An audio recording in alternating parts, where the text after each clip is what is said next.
Hello everyone, welcome back to AI Explains It All. Today we're diving into the fascinating world of sound. Ever wondered how we hear music, voices, or even the rustling of leaves? Let's break it down. Sound is a type of energy made by vibrations. When an object vibrates, it causes the particles around it, usually air, to move.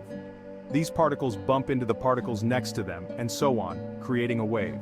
This wave travels through the air until it reaches our ears.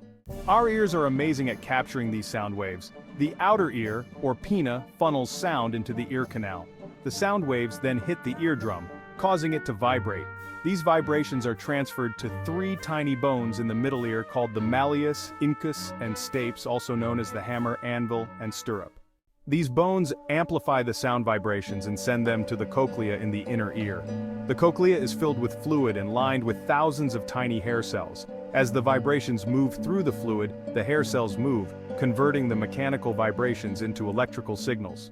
These electrical signals travel along the auditory nerve to the brain, where they are interpreted as the sounds we recognize and understand. Isn't that incredible? Now, not all sound waves are the same. They can vary in frequency and amplitude. Frequency, measured in hertz or Hz, is the number of vibrations per second. Higher frequencies mean higher-pitched sounds, like a whistle. Lower frequencies mean lower-pitched sounds, like a drum. Amplitude, on the other hand, is the height of the sound wave. This determines the loudness of the sound. Higher amplitudes mean louder sounds, and lower amplitudes mean quieter sounds. Sound is an essential part of our lives, helping us communicate, enjoy music, and stay aware of our surroundings. It's all thanks to the intricate processes that start with simple vibrations. Thanks for watching AI Explains It All.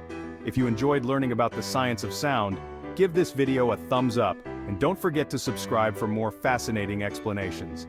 If there's something you're curious about, let us know in the comments. See you next time.